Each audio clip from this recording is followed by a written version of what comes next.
Ladies and gentlemen, hello. It is Wednesday. We are back.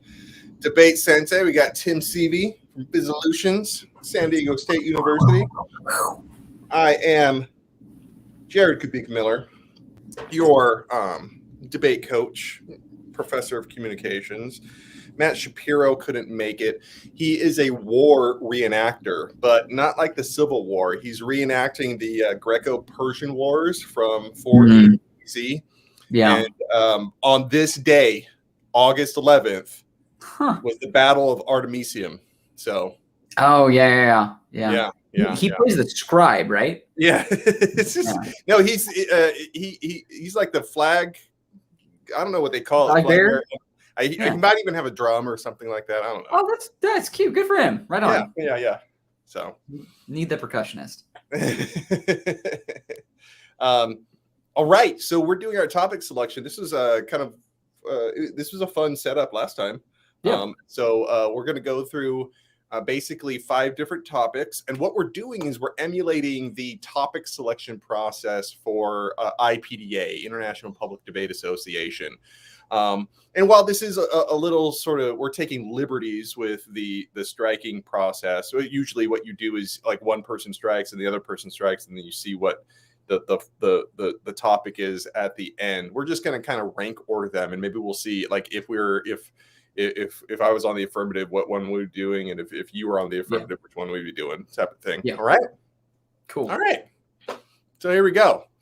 We put together a few cool topics, and random. I went through random and pick ones that I kind of liked, and put them together. So let's take a look. First one. This one's nice. This one's really nice. It is very IPDA. I madly appreciate that IPDA is not just like, here are 5 topics of policy. Like here are just 5 bills that are currently on the Congress floor and debate them. Like you go in different directions. So this is definitely a different direction. Yeah, and now like this is one of the best examples of of what people call like fact debate. But I'd be more specific. I'd call it a categorical debate. Is a debate about a categorical claim, right? It's like whether or not Wonder Woman belongs in the category of feminist, right? It's not whether or not feminism is good or bad, whether or not Wonder Woman is better or worse than other superheroes. It's not a value thing. It's not whether or not you should go and watch the movie or anything like that. It's like, is this true or not? And it's really cool because like there's a lot of dispute about what makes a feminist, or at least a feminist icon, and so I really like this topic. I do. it has a whole lot of discussion going on. All right. Okay. All right. So we got ourselves a few viewers. What are your first thoughts? I tend to try and avoid topics around which I am not an acceptable authority, or not like a primary authority, right? Yeah. Like, not to say that like male cis folks can't be feminists. Like, of course you can, absolutely. But deciding whether or not a female figure is or is not a feminist feels a little bit oversteppy to me. So I feel like that would be a tough one on the affirmative, at least as a male presenting cis person. I don't know if I have quite the same grounds to be like, absolutely not. I know all about feminism, and here's why. Like, you're wrong, especially if I'm against someone from a different gender. Okay, well, a little bit. I think a little bit of information. Like if you're sitting down for like topic striking, and then you just saw this, and you don't have a chance to like brush up on some research, not just for feminism, but for Wonder Woman, right? Like, I'd understand that. I understand that. That's just that's my straight up like knee jerk response. Like I happen to know an okay amount about Wonder Woman. And I could reference enough, like, details of various waves of feminism. Like I could probably piece something together, but I would have a tough time. I think that's just a difficult topic to navigate. So that's just why immediately on my affirmative rankings, that would go certainly a lot lower. On the I would go high on my affirmative rankings. A little bit of background. Yeah. Okay. So the main reason, and like you can make all the arguments about the imagery around about Wonder Woman, about how like everything about her is kind of sexualized, right? But I think I did a little bit of research into Wonder Woman, and do you know what her original weakness? You know how all superheroes used to have like one specific weakness. You know, Sure. everyone had their kryptonite. Yeah. Hers was being bound by a man. Yeah. So if her hands were tied up by just a regular dude, apparently, she was powerless. Like the original, oh my God, original creator of Wonder Woman. I don't know if he had something an M, or like he. But she had the lasso too, so like she's got that capability as well. Yeah. And so knowing that little tidbit of information, I'm like, okay, I'm good on the affirmative for that one. Wow. Yeah. All right. Sure. It would rank much lower on the negative for me, especially knowing that. You know what I mean? It's like I might be able to discuss, sexualization and empowerment on right. Yeah, like that's not like something that inherently excludes one from being a feminist. Like that's more modern feminism, which is a good thing. Like embrace, and you can be whatever. And I think I would probably go with like, what is, how would most people describe Wonder Woman? Would most people know that fact, right? Would most people know that like that's Wonder? Now, granted, that is the Wonder Woman as people perceive the character, as opposed to like the true character with all canon facts about them. So that becomes kind of an interesting debate as well. And I love that IPDA gets into that. Like you see a lot of like fictional character topics from time to time, and I love that like you can choose just how deeply or how shallowly you get into those, or how like within the world of comics like this kind of thing comes up. So I enjoy that about the topics. Yeah, if I found myself on the negative for one reason or another, I might focus in on the word is. I'm like, yeah, Wonder Woman wasn't a feminist, but like people change, like modern depictions. Yeah, so the DC cinematic universe, I think it makes no mention about that whatsoever, and I don't think it's a part of it. So yeah. So I think that would be, that's an interesting one. Wonder Woman seagulls when she flies her invisible plane. That must be gross. That must be absolutely disgusting. Ooh. Like, also, like, man, how do you pay for a car wash? Like that's a real that's a pain in the ass, All right. So we only got time to, for a little bit of time for each one of these. Let's go to this next one. This one. Yeah. So honestly, this one is really hard on the negative. On the negative? I think on the negative, this one is, excuse me, I'm sorry. On the affirmative, I think this one's difficult. Yeah, sorry, the affirmative turned around a little bit on this. Yeah, it gets a little backwards, like value, the word despite. So it's a little bit tricky on the affirmative. That said, it is so much fun to debate. So I think I would rank this one highly, just like a little higher, because it is fun. Yeah. I guess I can see, like, I have a hard time, like, just naturally listening to music by certain artists that their history and stuff like that. I mean, I'm just going to come out and say, like, I don't know if We're talking about R. Kelly. Yeah, I don't think I can listen to that and not think about it. You know what I mean?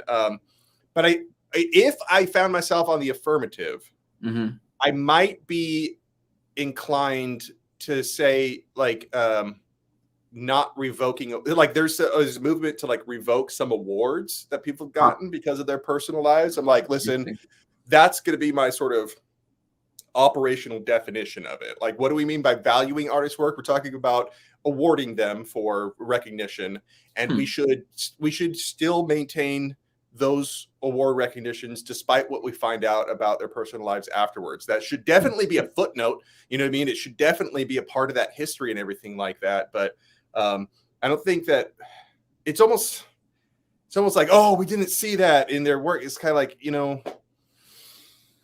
we saw something in the work that they produced, and we awarded them for the work that they produced. And so that just, I guess the only reason I'm saying that is because it helps to delineate a sort of, a dividing line between an action, basically, and turning it into a policy debate. Sure. Yeah. It is kind of a policy debate. Well, I mean, this use of ought, I don't think is necessarily a policy. Like, you don't have to do something. Like, it is usually ought, I think, comes down to value. And I think if you make the value art, or you focus more on like the public appreciation of a craft, right? Like throughout history, all kinds of people that we revere were pretty awful. And so I think this is a really timely topic, but as an aside, that's a joke, but also is kind of legit. So Pete Davidson from SNL had a really funny like answer to it. He's like, God, all this stuff comes out about R. Kelly, and I'm so torn, but I have a solution. Every time that you listen to Remix to the Ignition or any song you really enjoy, every listen you just have to donate $1 to a charity that supports who they so like for whatever artist, whatever awful thing they did, you just have to keep a tally of how many times you listen to it and then donate to a cause that helps whoever they hurt. Like, that's kind of a funny idea. I kind of like that. I also had like what's her name? I believe it's Hannah Gatsby. I think I'm saying the comedian's name right. And she had this great bit about Picasso, that he's just a horrible misogynist. Probably true. And his art is one of the highest valued art paintings out there, right? Sure. And so I'm wondering how you might play with that sort of, we ought to like, what on the negative, I'd be thinking like, we ought to devalue Picasso's work. You know what I mean? It's like, that would be an interesting type of, for sure. Yeah. Like now that like this, I mean, because it's the name on the canvas that's adding the value to it. You know what I mean? It's like if you cut his name off of the canvas, you think it's worth anything? No. And so that'd be a really interesting sort of guerrilla approach to it. Like, I think you can go just like a complete all out, like almost nihilist, like Philistine route of like, don't value any art because it's all a waste. Like art is a sign that you've solved too many problems as a creature, like as a living being on this earth. After we've like got all of Maslow's hierarchy of needs like checked off, now we get to worry about, crap like art. Like that doesn't matter at all. And let's, ignore all those things. And I think I would get into like sports icons and like art in a broader sense of really any kind of form of entertainment, like non-essential to life entertainment, and just like start tearing all of that down, because there's so many people that just get a complete, blank check written because they can do one thing really well that we like watching or looking at. And so I think that would be a lot easier, certainly, to argue from the neg, because you could go really wide with it. But on the affirmative, like, I think that like the individual's personal life probably shouldn't be conflated with like the things that they create. Like, it should be a part of they're both, and like people have these great qualities and also there are other things, like it shouldn't be ignored. But it's a lot trickier on the affirmative for sure. I mean, like, let's think about something that's a little less like dehumanizing, right? Like some of these things that these artists did were absolutely dehumanizing and repugnant and stuff. Like and you start thinking, okay, what if someone is just kind of a dick? You know what I mean? Yeah. And like, like we don't have to like the person to say like, okay, they can take a picture pretty well, Sure. and so having like, I wonder if there's room to say like, listen, like I understand the extreme cases, but let's talk about the majority of cases. Is like, if you don't like a person, you can still like their art. You know what I mean? It's like, I don't know, let's say someone cheats on their spouse. Horrible thing to do to another person, right? But not illegal. Nobody died. Like, it's, you devastated somebody's life. But does that mean that now they're kind of blacklisted from whatever sort of community they're part of, stuff like that? Well, I think I would maybe on the affirmative, then I would just take the we and go much more. I would go deeper on the subject of we value it, because it's like, not everyone values Picasso. Like people that are super into Cubism and like know their art history really well, like value Picasso more than other people. Like some people really like R. Kelly's music without knowing anything about him, and others were like, I was never into it in the first place. So I think that like art has exclusively like a subjective value anyways. I think that's probably the avenue I would take, is like, there is no objective value to art, period. Like art is exclusively subjective. Therefore, like if you don't want to value it, don't value it. Yeah. And like, or you could just say, listen, you can listen to any music you want and you're not required to look into their biography. That would be like that's a thesis on the affirmative. It's like, and if you find out something about like them in the background, you can change the value, but you can value people's art and never look into their back. Like there's lots of bands that I've listened to, and I don't know a damn thing about anybody who created the music. All I know is their songs. You know what I mean? And so, yeah. All right, we're running a little long on that one, but we could probably take a little shorter on this one. Here we go. The generic. That goes dead last. That is on both of my affirmative and negative lists. That would be the first thing that I strike. That'd be on the bottom. I think like it gets really broad philosophy, right? Of just like straight utilitarianism versus whatever else. And like those, I think arguments are deep. And if you are well versed in them, you can have a lot of fun. But I don't know enough to feel like I would have a lot of fun with it. Like I even wrote papers on the subject and like took courses in that subject. And I still felt like this is so much deeper than I would ever feel comfortable like really engaging in a debate about. Yeah. I think it would really end up becoming a little ships passing in the night. A little, little disjointed. I'd probably say it's broader than anything I want to debate. That'd be dead last on the negative. On the affirmative, maybe it would be. I like the other ones. I do like the others better on the affirmative. I think all of them. I might put the artist one a little lower on the affirmative. I don't know. I got some decent stuff, especially the awards, like like past awards and stuff. I think that's a good take on it. But for this one, like the affirmative, I'm okay. I'm like, all right, like I guess I'm allowed to do what the hell I want. You know what I mean? It's like, all right, so I guess we're talking about vaccines today. Here we go, everybody. Yeah, and taxes, for the love of God. Like the needs of billionaires do not matter. All in favor? Like, yeah. I think that would be a pretty straightforward one. But I don't enjoy those debates, honestly. Like the ones that feel really like broad and easy to pigeonhole into like, yep, I would, it's a straight takedown. Like I suppose if you were really, really looking to just execute and win, sure. But I think I just find debate to be more fun now. One exception. Look at the word needs. Right. The good of the many. So what would be good for everyone? Mm-hmm. But if you're talking about the needs of the few, it's like, even if you talk about billionaires, you're not talking about needs, right? No. Tax them to poverty. Yeah. Like to abject poverty. The needs of the few. Okay. What do they need? Like food, water, shelter. Deprive them of those things, right? Like, I mean, I think it's just an easier, like as long as you pick the right villain, I think it's easier to tell stories that way. Like it's easier to make it like a, victimless policy of like, and that's why it feels so easy to pass tax against billionaires or whatever. But I mean, like the hierarchy of needs, like we go back to that again. I'm like, okay, you have it taxing them into poverty hasn't tapped into what they need. It's just all you've done is take away what they want. And so like you haven't really addressed the central part about the resolution, which is like there are certain needs that a few people have that maybe isn't good for everyone. I don't know. Like the conflict there is hard to find a good case example of where something that's good for many people is contrary to what a few people absolutely need.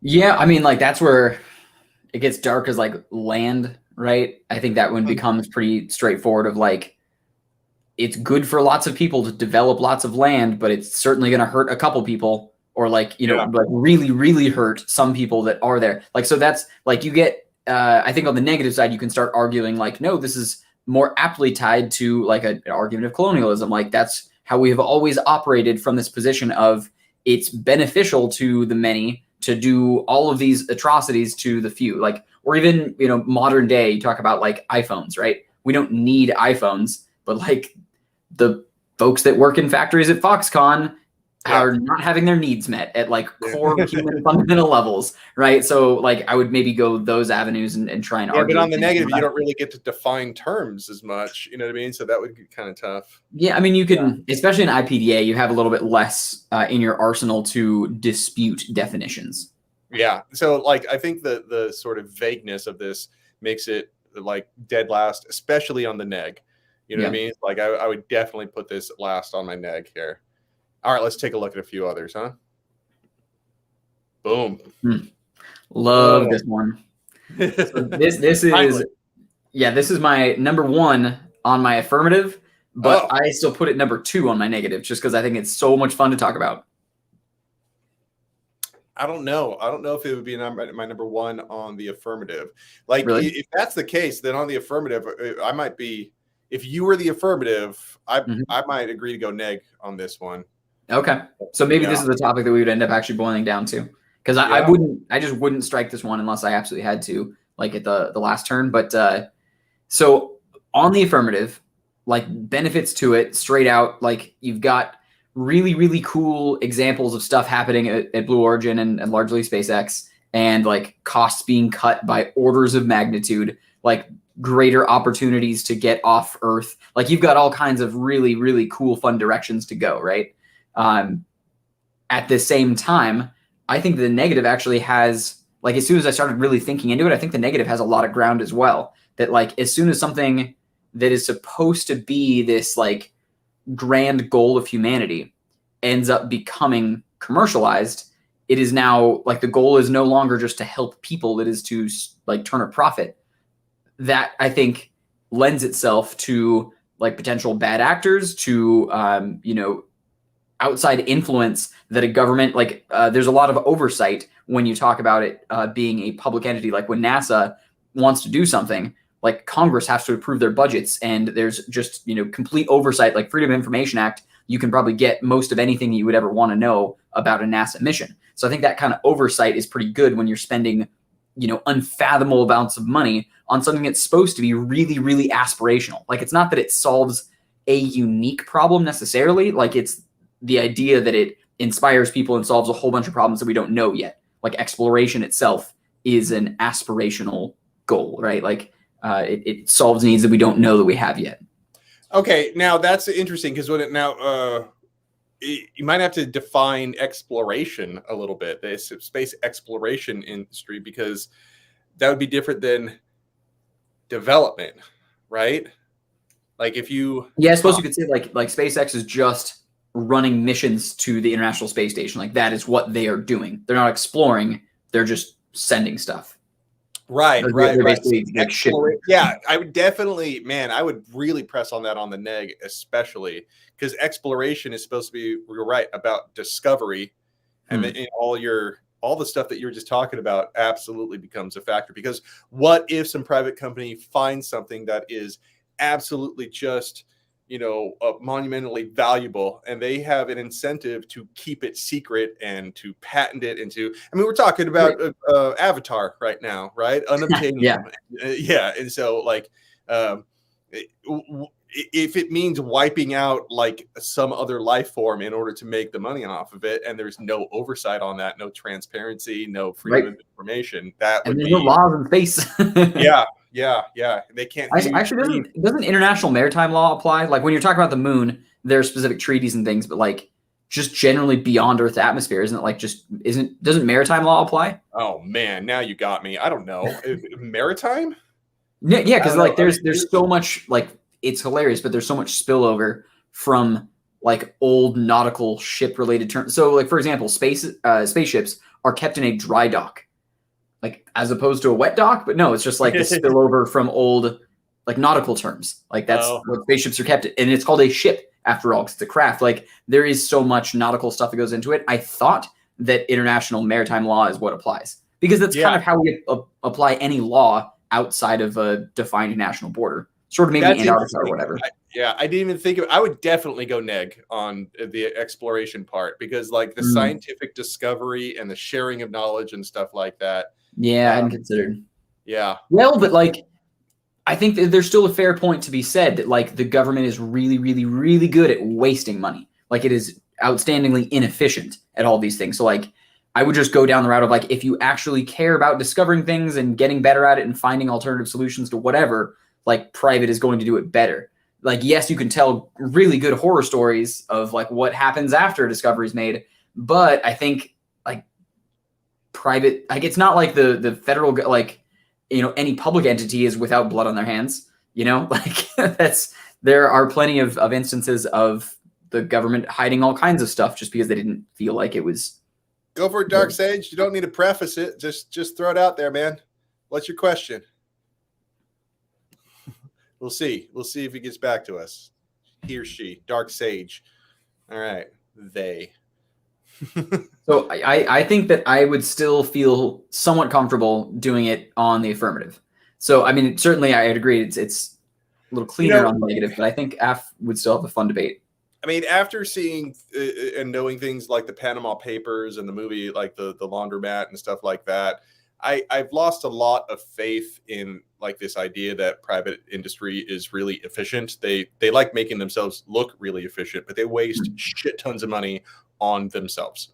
Sure. And so, yeah, you know what I mean? It's like there's an ungodly amount of money that is hidden from governments, and they make it seem like it's like we have these really small margins. It's like, I have no idea what your margins are because you like ship off all your money to places. It's a freaking lie.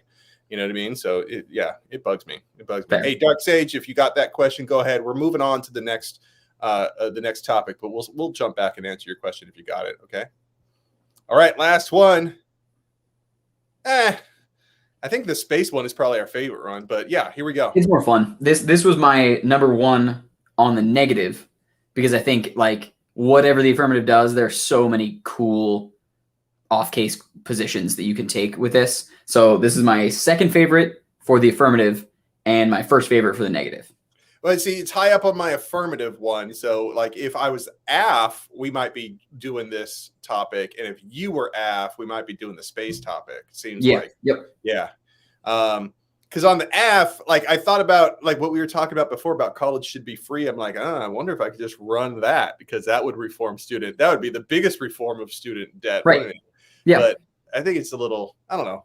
I don't like that too much. I feel like I'm getting a little too tricky on that, even though it's like really, but that feels almost like, and I think you see it a lot in a lot of college debate, that a team will be really well prepped on a handful of cases, and then when they find a topic that's like loosely enough related, they just run with that case anyways because they're like, yeah, we got it, and it doesn't really fit, and you can totally tell because they've got these like brilliant link stories and well crafted, cases, like it solves all these problems that don't actually really fit the resolution, but it's like, close enough. And they do like a little tiny bit of work in the background to try and shoehorn it together, like a little bit of additional linking. And I think that would feel this way if you did free college. Oh, we got Dark Sage back, and he's got a little chapter he wrote for us. Let's take a look at this. Take a look at this. Woo!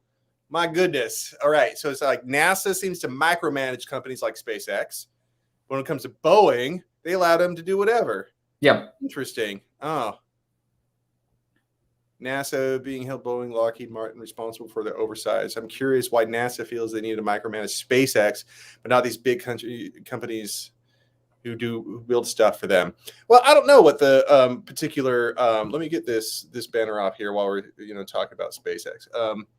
I would say like two fairly straightforward ones are just the age of oversight it's so much more abundant. Like, every space launch is live streamed on social media and watched by way more people. And I think similarly, like the free flow of information is just different from back in the day. Like before you had the internet to look up and share every bit of news out there, like it was much more controlled by the state, like they were pretty comfortable classifying absolutely anything. And it was also like the government always acts in kind of this like paternalist socialist way to spread around government contracts to the vendors that it likes, Boeing and Lockheed absolutely included. So I think that's probably why you don't end up with them getting their wrists slapped nearly as much as the oversight on space.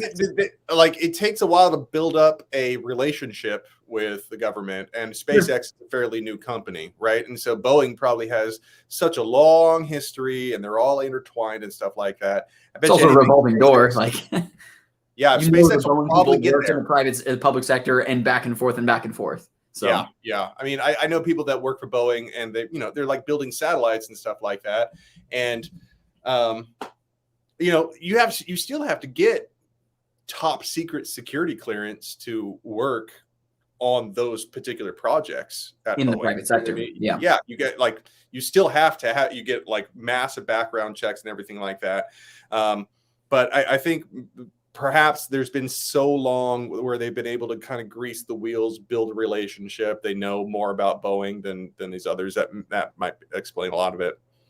Yeah, but I think so. What maybe he was getting at with the subject of oversight, though, you on the privatizing space exploration side of it, I think that's maybe a good thing that there's more oversight. Like that we tend to scrutinize SpaceX and companies like that more, but even still, they're allowed to do whatever they want. Like Elon gets a wild hair, and SpaceX can do whatever they want. Versus the big scale public oversight of non-private space exploration. Yeah, and I also think Boeing. They probably launch. They definitely. Boeing. I don't think launches their own satellites into orbit. They might build them, but I think up until this point, NASA has been the one launching them. Right? They might be a little worried about things that can travel all the way around the world.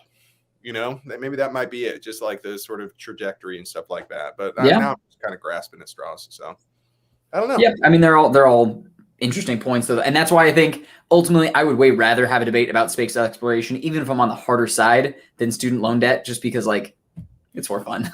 Yeah. All right, but let's finish this up. One thing I like on the affirmative for student loan debt is making proportional repayments, for lack of a better term. That means that your repayment is based upon the salary that you get at the job that you acquire after you graduate. It's not like some set figure that you have to do. And then after a period of time, if it's not completely paid off, then forgiven. You know what I mean? And so it would be, so it's kind of like a 10-year repayment period where you like 10% of the salary is going to repaying your debt. And what that means is if you get some massive job, those people are kind of subsidizing other people's student loans that got some crappy ass job outside of their major or something like that, and it kind of evens it out. I don't know, that gets a little that it feels like it would disincentivize students to take the bigger job. I know the argument of limits economic mobility is generally BS, but I feel 21-year-olds or recently out of college are not great at decision making yet. And if it's I'm going to have lower student loan payments, but I can make $65K, that pays for my Xbox Gold account. And that's really as far as that conversation goes. I think that somebody's going to give themselves a pay cut for 10 years because they don't want to make I didn't major in finance. Yeah. I don't know. I think I don't know. I think I could just get really virtue signally with it and be all right, we will the way that if you work in a nonprofit school for 5+ years or 10+ years, your student loans are forgiven. I would just do more of that, but for industries that matter a ton. So if you work in green tech for 5 years, your student loans are forgiven. Or if you go work for, the Forest Service or something that is necessary from a really big national level, not just military or something, but saving the environment or something that's really substantial. I think that I would probably extend it to those kinds of things. Or just cancel debt. Well, yeah, that's way more fun. And that's why I like the negative side, because whatever the affirmative side does, the negative can do it bigger and way more fun. What if the affirmative comes up and says cancel debt? Cancel debt minus $1. Just give them the Bob Barker approach. That's what you could always do less on the negative. You could always do less. You can go in any other direction. Forgive interest, no interest. You know what I mean? That's one of my favorite counter plans. Really? Making it interest free, and that would lower the overall payment. Doesn't zero it out. I still run a disadvantage about loan companies and stuff like that, and so they could probably handle a shock like that, but not a zero. You know what I mean? And so, yeah. That's a cool one. There are obviously a lot of directions you can go with this debate, which is kind of fun. Yeah. All right, everyone. We went a little bit over. I'm glad everyone stuck with us until this point. Hey, next week we're going to talk about theory. This is our second week topic selection. Next week is third week theory. So join us next week and we'll talk about that. Okay. All right, everyone. It was a pleasure. We'll see you next week. Good night. Let me get this going here.